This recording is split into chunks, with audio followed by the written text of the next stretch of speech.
It started in late September on a small lake in northern Minnesota, one of those long, narrow, quiet lakes tucked away from the world, ringed with thick pines and shrouded by morning fog well into the afternoon. The locals called it Lake Vireo. It wasn't on many maps. There weren't marinas or boat tours, just a handful of weather-worn cabins dotting the shoreline, most of which had been abandoned or left vacant for decades. I was out there to disconnect. A week without emails, without phone calls, without people. I'd rented one of the old cabins from a man named Ray, who met me at the edge of the gravel road where the tree line opened up just enough to see a glint of water beyond the reeds. Ray was in his 70s, his back hunched and movements deliberate. He barely spoke a full sentence to me, only handed me a heavy iron key and nodded toward a footpath that led into the trees.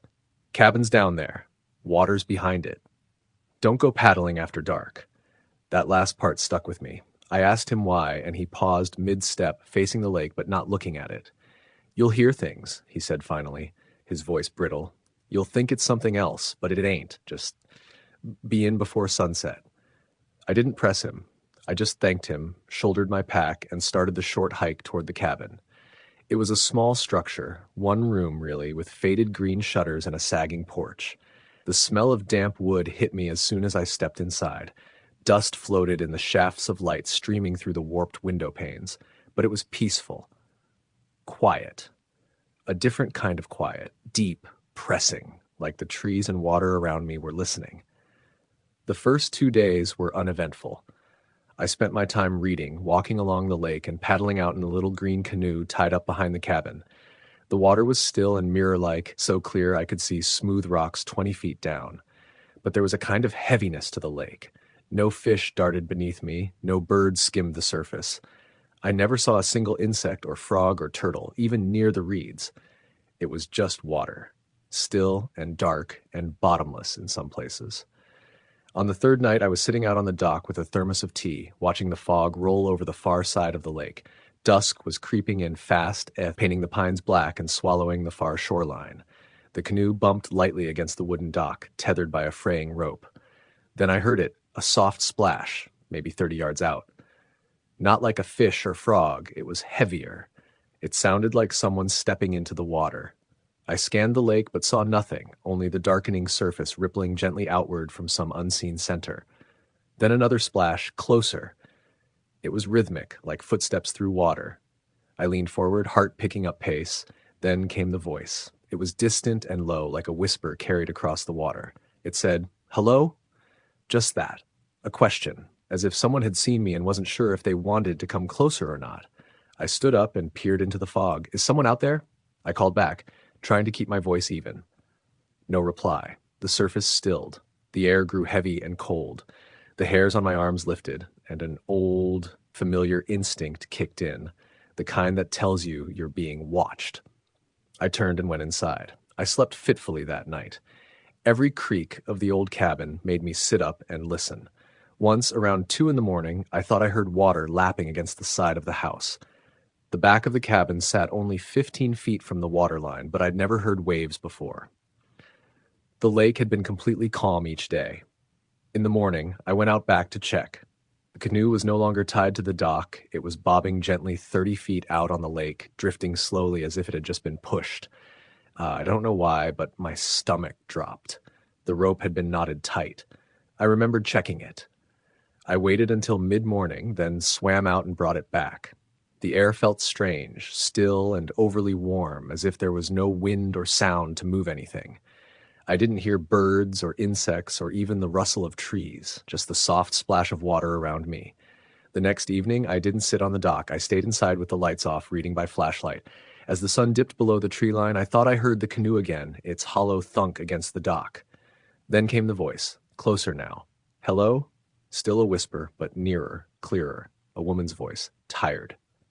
Lost. I didn't respond. There was a long silence. Then another sound, wet footsteps on wood. Not heavy, not stomping, but deliberate. One after another, approaching the cabin from the lake. I sat frozen in the dark, barely breathing. Then a knock. 3 soft knocks on the back door, the one that led out to the lake. I didn't move. I stayed in my chair, heart pounding so hard I could feel it in my ears. Then I heard the doorknob rattle. No one should have been able to get up there. The dock was narrow, and the cabin didn't have stairs to the back door. It was just a sheer drop off the deck into the water. But still the knob turned gently, slowly, like someone testing it. Then silence. I waited until dawn before I moved. I opened the door slowly, half expecting something to be standing there. But there was nothing. Just mist curling along the edge of the lake and the glint of water reflecting gray sky. But muddy footprints led from the dock to the door, bare feet, too small to be a man's, too wide to be a child's. They were wet, the water soaking into the warped wood of the porch. I followed them to the edge of the dock, where they simply stopped. The next day I hiked up to Ray's place. He was sitting on the porch with a mug of coffee like he'd been expecting me. "You heard her," he said, not asking. I nodded. He looked past me toward the lake.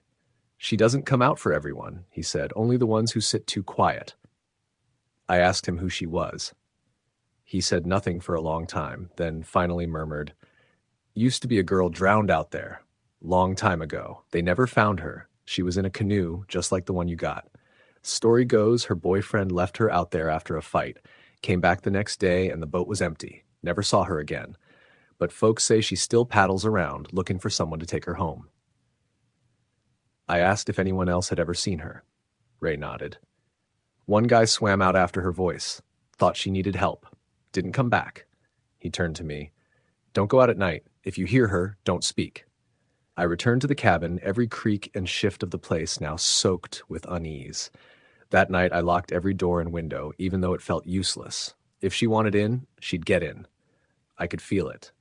Just before midnight, I woke to the sound of sloshing water. Then a thump, something bumping against the side of the house. Then a whisper. "Hello?" It was right outside the window now. The voice wasn't tired anymore. It was urgent, almost angry. "Let me in." I pressed my back to the wall, heart hammering. The voice came again. "You heard me." "I know you did." Then a long scraping sound like nails dragging along the wall. The next morning I found long, wet handprints smeared across the back window. The lake was still. The canoe was gone again. I left that day. Ray didn't ask why. He only took the key and said, "She'll forget you, eventually." I never returned. But sometimes if I see a stretch of water that's too still, too quiet, I get that same feeling, like something's watching just beneath the surface, waiting for silence to fall. Story the end. The summer I turned 32, I took a break from my job in Baltimore and went to visit my cousin Jeff in Maine. He lived in a sleepy little coastal town near the Penobscot Bay, a place so quiet and out of the way it felt suspended in time. The streets were mostly gravel, and the general store still sold penny candy. Jeff had moved there a few years earlier after inheriting a small wooden house and a fishing boat from our uncle, an old lobster fisherman everyone in town called Captain Tom, though he'd never actually held a title. It was early July when I arrived, and the air smelled like salt and pine. Jeff met me at the tiny regional airport in Bangor, grinning like he always did, his flannel shirt sleeves rolled up and his hair tied back in a scrappy ponytail. "I hope you brought your sea legs," he said, clapping me on the back. That night we sat out on the porch drinking beers and catching up. The sky was streaked with stars, and the only sounds were the wind moving through the trees and the occasional loon call from somewhere in the distance. Jeff told me he'd been fishing less lately, said something about things feeling off on the water. I laughed it off, thought he was just being dramatic. He always had a flair for that kind of thing. "Ever since old Cap'n Tom died," he said, "something ain't right out there. Feel it in my bones." I chalked it up to small-town superstition, the kind of ghost story people pass around over campfires or bottles of whiskey. But the way he looked at me, dead serious, eyes shadowed despite the porch light, I didn't press the issue.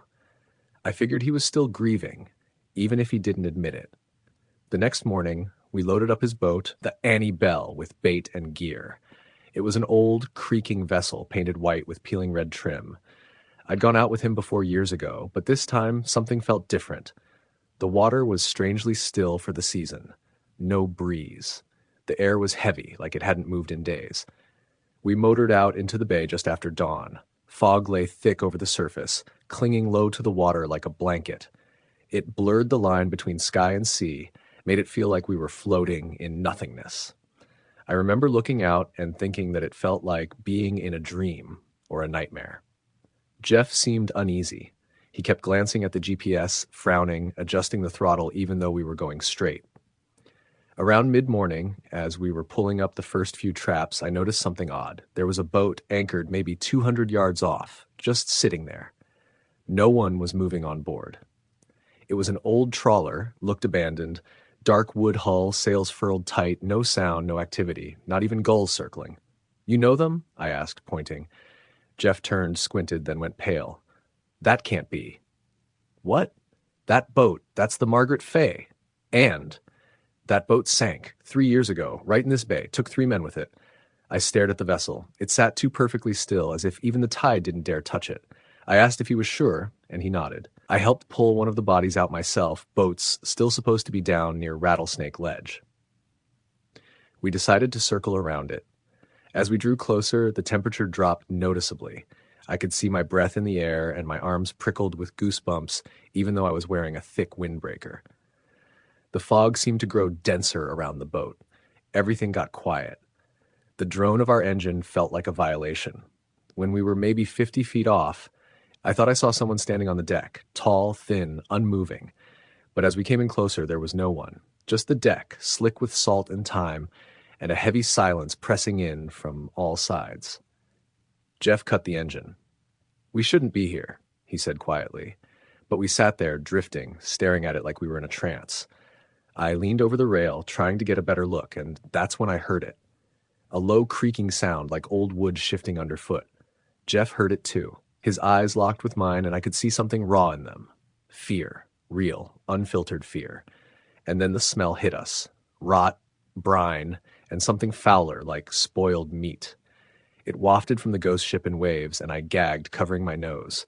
We pulled away fast, neither of us speaking until we were back near our own traps.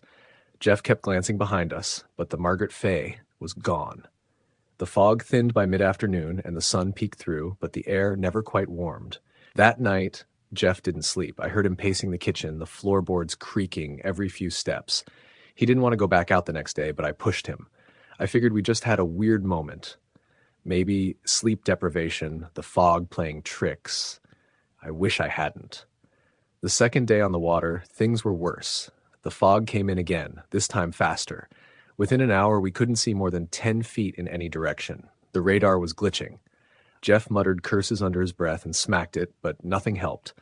We sat idling, trying to wait it out, when something tapped the hull. Just a thump, but deliberate. Not like a wave. More like something solid. Knocking. We froze. Then it happened again. Thump! Thump! Jeff grabbed a boat hook and moved to the side.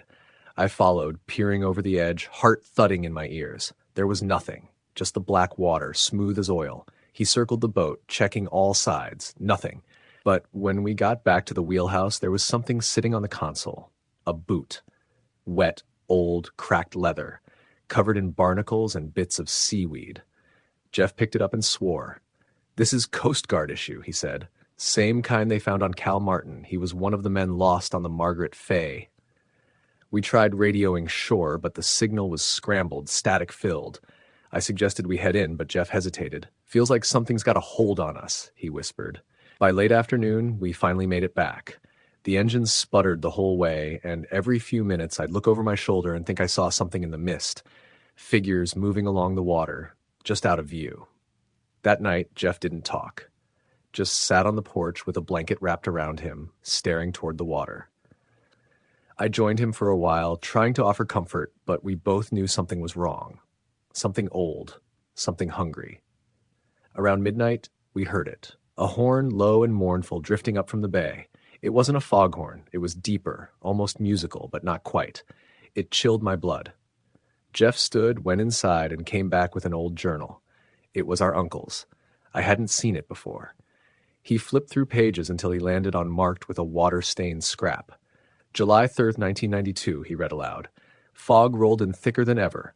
Heard the singing again. Men warned not to sail. The ones who do never come back right." There were dozens of entries like that. Mentions of ghost lights on the water, voices beneath the waves, boats appearing and vanishing. The town knew, apparently. They just didn't talk about it. The third day, we didn't mean to go back out, But Jeff said he couldn't let it rest. He needed answers, needed to know why the water felt haunted. We loaded the boat again, and against all common sense, went out before dawn. The fog was already there, waiting for us. This time we didn't reach our traps. About a mile from shore, the GPS died. Then the compass spun wildly, never settling. Jeff turned off the engine. Everything was dead quiet. Then came the whispers. Faint at first, like the wind carrying voices. But they grew louder. Not words exactly, more like syllables. Sounds that didn't belong to any language. I leaned over and peered into the water. There were faces, dozens of them, pale, bloated, just beneath the surface. Eyes wide open, mouths moving as if trying to speak. Their arms reached up, slow and lazy, like seaweed drifting with the current. I screamed and fell back. Jeff didn't even move, just stared at them like he was hypnotized. Then something bumped the boat again, harder this time. We both scrambled to the wheelhouse. Jeff fired the engine. It coughed, then died. And from the port side, something climbed aboard. I didn't see it fully. Just a flash, skinless hands, sea-stained clothes, the stench of decay. I slammed the door shut, heart in my throat. Jeff grabbed a flare gun from the emergency kit and fired it straight through the window. Light filled the fog. For a second, I saw them all. Dozens of figures on the deck, crawling up the sides of the Annie Belle, dripping and silent. The light faded, and they vanished. The engine roared back to life. We didn't talk on the way back, didn't even look at each other. Jeff sold the boat the next week. Said he was done with the water. I left soon after. I haven't been back to Maine since. Every once in a while, I'll get a postcard from Jeff. Just a picture of the bay with a short note. Still foggy, still quiet. Every year around early July, I dream about the faces beneath the waves. And sometimes when it rains heavy and the wind whistles through the alley outside my apartment, I swear I hear it again. That low, mournful horn, drifting in from nowhere. Story the end. The summer I turned 32, I decided to take a break from everything. My job as an EMT in Pensacola had slowly been grinding me down for years, shift after shift of chaos, screams, and blood. After one particularly rough night where I lost a little boy I couldn't stop thinking about, I made a decision. I booked a week off, packed up my gear, and drove my old Ford pickup 2 hours north to a remote lake I'd visited as a kid, Lake Rochelle. It was a wide, glassy basin tucked away in the pine-covered hills, far off the main roads, practically forgotten. I hadn't been there in decades, but I remembered the water being eerily calm, the trees thick and dark around the edges, and the way the fog would roll in late at night like something alive. I rented a small fishing boat from a local who kept the place like a ghost town outpost. The man barely spoke to me when I picked up the keys to the shack he rented along the shoreline, a sagging, mildew-smelling cabin raised on stilts over the water. And his eyes were gray, pale like lake water, and his only words before he turned to go were, "Don't go out after dark. The water don't like it." I didn't ask what he meant. I was too tired for stories, and besides, I thought he was probably half drunk. He looked like the kind of man who'd lived too long with only trees and water for company. The first 2 days were what I needed. Quiet, slow, healing. I fished in the mornings, took the boat out in the afternoons. The lake was weirdly still, like it didn't breathe the same way other bodies of water did. I didn't hear frogs or bugs, just the occasional flap of a bird's wings overhead or the rustle of wind through the pines. But I liked the stillness. I needed it. At night, I sat on the tiny dock with a beer and watched the fog snake its way across the water's surface. The third night was when things began to turn. I just pulled the boat back in, the sun having dipped below the hills. The water was black, opaque, reflecting nothing. I was untying my boots on the cabin porch when I heard a splash, a heavy one, like something falling or jumping into the lake. I turned and looked out across the water. Nothing moved. I waited, listened. Then I saw it, not a fish or a bird, something larger. A pale shape, maybe the size of a person, drifting just under the surface about 30 yards from the dock. At first, I thought it was a log, but then it rolled slightly and I saw what looked like a shoulder and an arm. It floated, motionless, just under the water like a drowned body. No ripples, no sound. I stepped back. I know what death looks like, and that thing, whatever it was, wasn't alive. But when I came back with my flashlight, the water was empty, just black glass again. Still and cold and quiet. I told myself it was a trick of the light, maybe an old log with a strange shape. My eyes playing tricks. I was tired. It had been a long week, but I barely slept that night. At around 3 a.m., I woke to the sound of wet footsteps on the dock. Thump, drag, thump, drag. They were slow, deliberate, too heavy for an animal. I sat upright in bed, every nerve screaming. The cabin's windows were open, screened but open, and through them I could hear the water sloshing quietly, like someone was waiting just below the stilts. I didn't move, didn't breathe. Then something brushed the wood under the cabin. I heard it scrape along the planks. Something long, maybe fingers. I turned on my flashlight and pointed it toward the nearest window. The beam cut through the dark, caught mist, trees, and something else. A figure. It stood on the edge of the dock, facing the cabin. Barefoot, soaking wet. It looked like a woman. Her hair hung down like weeds, long and stringy and matted to her face. She wore a dress, old and tattered, plastered to her body like it had been submerged for hours. She didn't move, just stood there. And then, in one motion, she stepped off the dock and disappeared into the water without a sound. No splash, no ripple.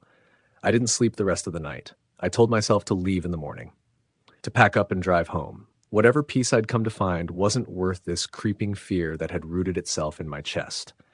But morning came bright and calm, and I talked myself out of it, told myself I had imagined the whole thing. I stayed. On the 5th day, I met someone else on the lake.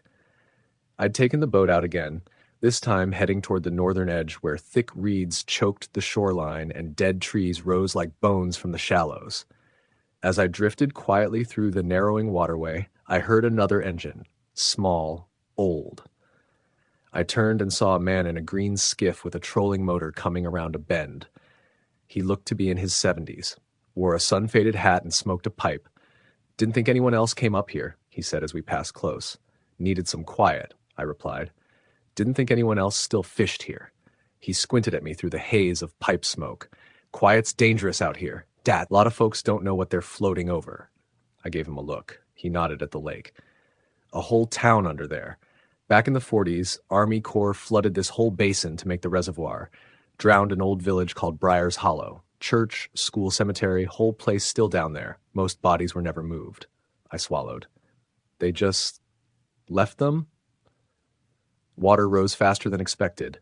They were supposed to relocate everything, didn't get to it in time. We floated in silence a while, then he added, "Some nights they don't stay down." I didn't respond, just watched as he turned and drifted back the way he came.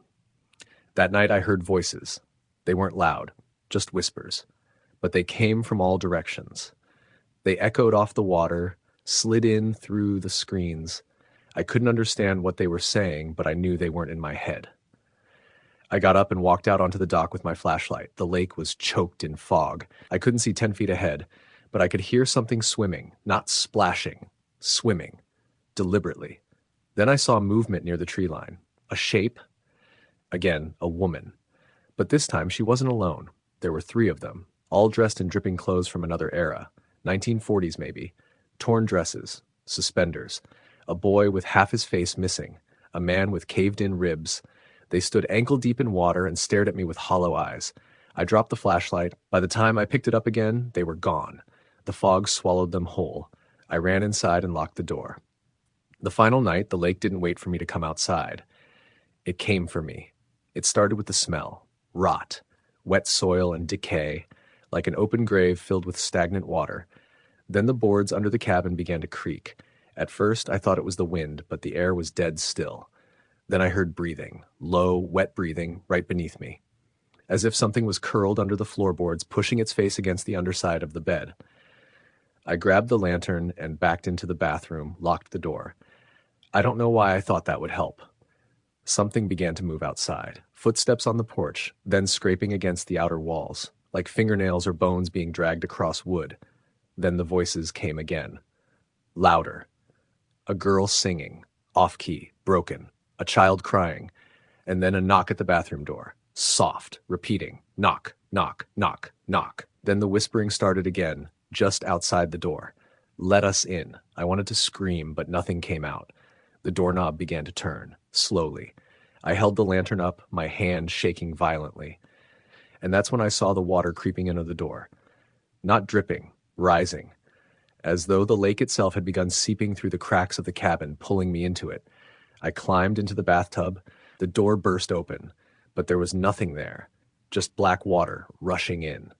The next thing I remember, I was standing on the dock, soaked to the skin, barefoot, staring out at the water. It was morning. The lake was calm again. The sun was up, birds chirped in the distance. My truck keys were still on the nightstand. My phone was dead. I had no memory of getting out of the cabin or how long I had been standing there. I left everything behind, just got in my truck and drove. I never went back, and I never will. Sometimes I wake in the middle of the night and feel water on the floor, or hear that same girl singing, or find my boots wet even though I haven't worn them in weeks. And I remember what that old man told me just before I left. They don't like to be forgotten. The lake remembers. Story the end. It was the last week of September when I agreed to help my cousin Joel transport his old 24-foot Bayliner cabin cruiser from South Haven, Michigan, down to Waukegan, Illinois. He'd been trying to sell the boat for over a year, but nobody wanted to deal with towing a beater that size down the interstate. Joel figured if he could just get it to Waukegan Harbor, he could sell it faster and maybe even fetch a better price. I was off work and owed him a favor, so I said yes. We planned to spend 2 nights on the water, stopping near Chicago for fuel and rest. It would be a quiet trip, he said, just the 2 of us, like when we were kids. I remembered those days fondly, fishing off the docks, sneaking sips of beer from coolers, listening to waves slap against the boat hull in the dead of night. Nostalgia blinded me to the fact that Joel's boat had seen better decades. The first sign should have been the name. The faded lettering on the stern read Hesper, barely legible beneath chipping navy paint. Joel never explained why he called it that. Said it came with the name and he didn't want to change it. Bad luck, he joked. We launched mid-morning on a Thursday. The lake was calm, the air a little crisp. I stood on deck as Joel navigated us away from the harbor, watching the gulls circle overhead, their screeches breaking the silence. There's something about the Great Lakes, so vast they feel like oceans, but without the salt or tides. A heavy silence hangs over them, especially in fall. It settles in your chest. The first few hours were smooth. We passed familiar landmarks along the coast. Lighthouses, harbors, the occasional yacht zipping by. Joel had the radio on, some old FM station that drifted in and out, crackling like it couldn't decide whether to exist. By late afternoon, the sun dipped lower, casting a deep amber hue over the water. The color reminded me of blood diluted with water, which I quickly tried to dismiss. Just before dusk, Joel shut off the engine and let us drift. We cracked open a couple beers and tossed lines overboard, more for habit than hope. The radio was off. The only sounds were the slap of water and the creaking of the hull. We didn't say much. The silence was thick. That night, anchored a few miles offshore, I tried to sleep in the small cabin below deck. Joel snored lightly in the berth across from mine, and I listened to the water lapping and an occasional groan from the fiberglass hull expanding and contracting. Boats make noises. They creak, shift, sigh. But there was something else. Around 2 a.m., I heard what sounded like scratching. Slow, deliberate, like nails against wood. I sat up. Joel stirred but didn't wake. I leaned toward the sound, which seemed to come from the starboard side, low and close to the waterline. I told myself it was just lake debris, maybe a branch scraping by. But the noise kept going, not in rhythm with the waves, not organic. I crept up through the hatch and stood on the deck. The moon was veiled in thin clouds, the lake stretching black and glassy to every horizon. Nothing, just water. Then I saw it. About 20 yards off, something broke the surface, just for a moment. At first, I thought it was a log, but it wasn't shaped right. It was smooth, cylindrical, maybe the size of a human torso. It rose up and slipped silently under again. No splash, no wake. It moved with intelligence. I backed down into the cabin and locked the hatch. Joel mumbled something in his sleep and rolled over. I stayed up until dawn. By morning, I'd half convinced myself I imagined it. Joel brewed coffee on the tiny propane stove while I stood outside, trying to feel normal. The water looked innocent again, glistening in the morning light. We motored on, hugging the Michigan shoreline before cutting across toward Chicago. That afternoon, the engine sputtered. Joel cursed and went below deck to check the fuel lines. I kept us moving slowly, staying just under 5 knots. I didn't like being out in the middle this far from shore. You could see land, but it was so far, it looked like a dream, faded and unreachable. Then we passed a small fishing skiff. It was drifting, its sail torn, no sign of movement. Joel came up and saw it too. We steered closer. As we approached, I noticed the boat wasn't anchored. It should have drifted long ago, but it sat still in the water, like something held it. "Hello?" I called. No answer. We circled around the stern. The nameplate read Alcyon in hand-painted letters. No registration numbers, no nets. Nothing inside except a rusted tackle box and a single boot lying on its side. Joel scanned the water nervously. No sign of a guy overboard. That's weird, I agreed. It felt wrong, like the boat had been placed there, a prop in a dream. We didn't board it. Joel said we should keep going, report it once we hit the next harbor. I didn't argue. As we motored away, I looked back and saw something that made my stomach drop. There was a figure standing in the skiff. It wasn't there before. It stood motionless, tall and dark. I couldn't see details, just the shape. My mouth opened, but no sound came out. Then it was gone, vanished. No splash, no movement. I didn't tell Joel. I thought if I said it out loud, it would become real.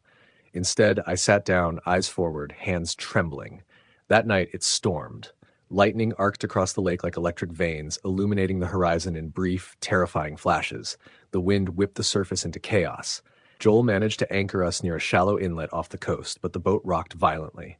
Rain hammered the deck. I stayed in the cabin, listening to thunder like cannon fire and praying the hull held together. Around 3 a.m., the power cut out. Total blackness. Joel grabbed a flashlight and tried to fix the fuse panel, but nothing worked. We sat there, surrounded by dark water, the storm howling outside. The air felt thicker, heavy, damp, charged with something unnatural. Then came the knock. Clear, deliberate. 3 slow raps on the hull, from below. Joel's head snapped up. "Did you hear that?" I nodded, blood draining from my face. Another knock, this time faster. We both stood frozen. He shined the flashlight toward the sound, but the beam bounced uselessly off the cabin wall. Then it began again. Not just knocking, scratching, like nails dragging along the fiberglass, circling the hull, slowly. Joel shouted, "Who's out there?" No response. He bolted topside, rain still pouring, and swept the deck with the light. I followed, water sloshing around our ankles. Nothing. But the scratching continued. Beneath us, circling the hull like a shark. Suddenly something thudded hard against the boat. We both stumbled. Then silence. No wind, no rain, just stillness.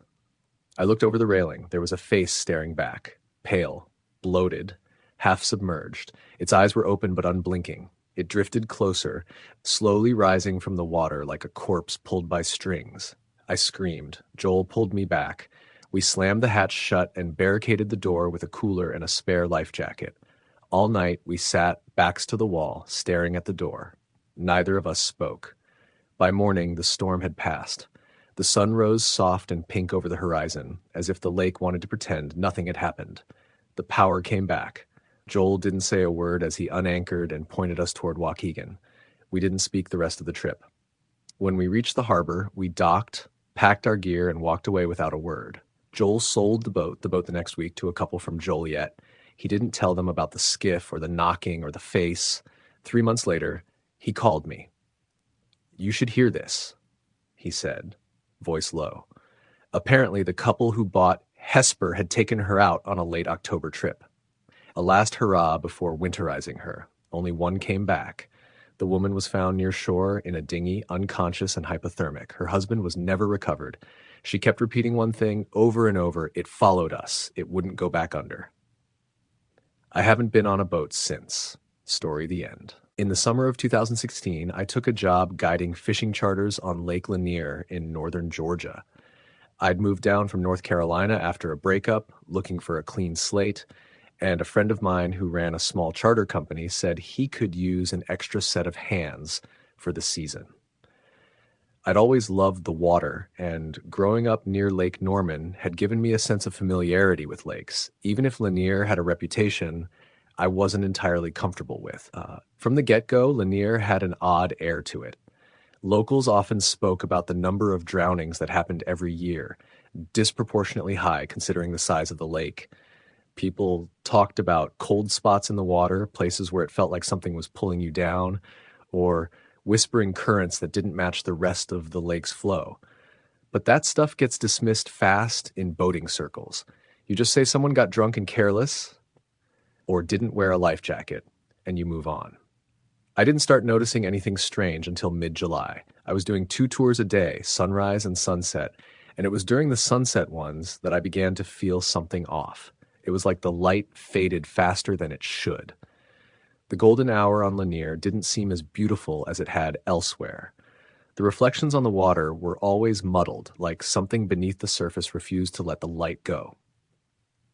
I found myself looking out at the lake after the guests had left, unable to shake the feeling that it wasn't empty, that something was watching.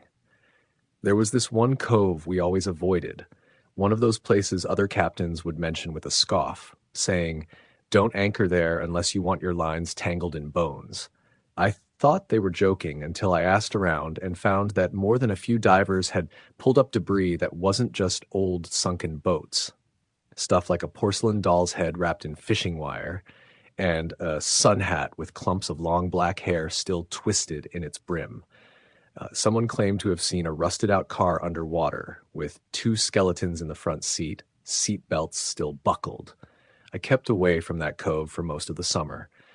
But business started slowing down in August, and one Thursday afternoon, a couple from Alabama booked a private sunset charter and specifically asked to fish near that area. I tried to talk them out of it, even made up a story about the fish not being active in that section, but they insisted. Said they'd read on some message board that big stripers gathered there late in the season. Against my better judgment, I took them. They were nice folks, late 30s, friendly, a little too eager. They drank a few beers and cast their lines while I anchored the boat.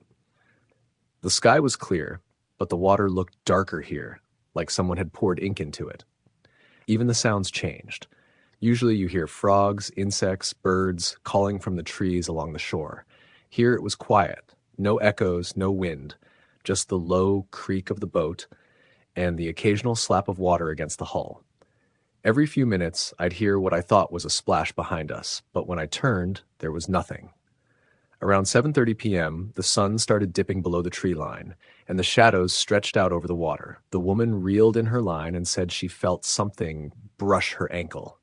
She laughed it off, thinking it was a piece of seaweed, but I knew there wasn't any that high up in the lake. The guy tried to change the mood by joking about catfish with hands, but he didn't seem to believe his own laugh. Then their sonar started going haywire. The screen flickered, then showed a massive school of fish directly under the boat. It made no sense. They'd been dead quiet for over an hour with no bites, and suddenly the sonar was lit up like Times Square. I looked over the side and saw bubbles rising from below, steadily, like something was exhaling under the water. I told them we were moving. No one argued. I started pulling the anchor up and noticed it was heavier than usual. When it finally broke the surface, it was tangled in something, like cloth. As I tried to shake it loose, a rotten, waterlogged piece of what looked like canvas flopped onto the deck, followed by something else. A shoe, small, white, and old, like something a toddler would wear in the 1950s. The woman gasped. The guy bent down and picked it up before I could stop him. He turned it over in his hand, quiet now, all the laughter gone from his face. "Is this real?" he asked. I didn't answer. I was staring at the water. It had gone still, unnaturally still, like glass. No ripples, no movement. Then something bumped the underside of the boat. Hard. The whole vessel rocked, and the woman screamed. I dropped the anchor and rushed to the motor. We were getting out of there, but the motor wouldn't turn over. I checked the fuel line. Nothing wrong. I tried again. Nothing. The sonar was still on, and now it showed one single shape below us. Huge. Unmoving. The guy looked over the edge with a flashlight and yelled. He dropped the light into the water, and it didn't illuminate anything on the way down, just black. "What did you see?" I asked. He shook his head, backing away from the railing. "A face, pale, right beneath the surface." The woman started crying. She said she'd felt Gers grab her ankle again. Not brush, grab.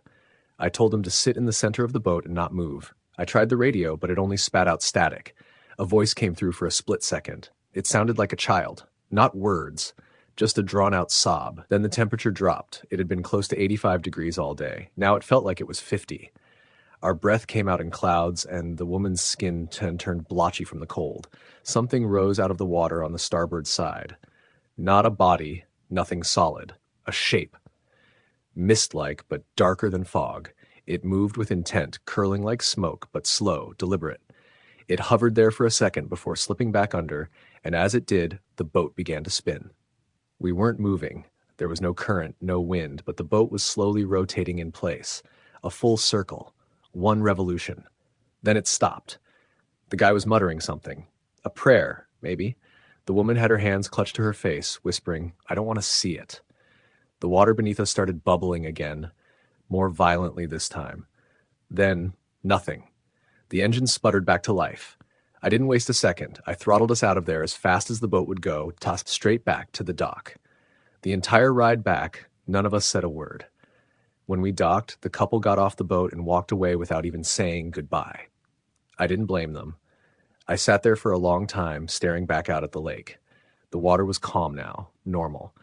But I knew I wasn't going back out there. The next morning, I quit. A few days later, I heard from another charter guide that a body had been pulled from the lake near that same cove. A teenage boy missing for a week. They said it looked like he'd been submerged for months.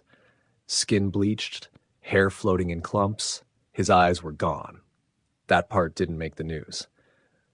I moved out of Georgia by the end of August. I haven't been back to Lake Lanier since. I still take people out on lakes occasionally, mostly in upstate New York, but I never do night trips anymore. And I always trust that gut feeling. If a part of the lake feels wrong, I don't try to explain it. I just stay away. Sometimes I still dream about that night. In the dream, the boat never starts. We sit there as the sun sets and the black water begins to crawl up the sides. The couple disappears. The lake talks, and something old, something forgotten rises to the surface. I always wake up before it grabs me, but every now and then, when I'm near water, I catch a glimpse of my reflection. And it isn't me looking back. Story, the end.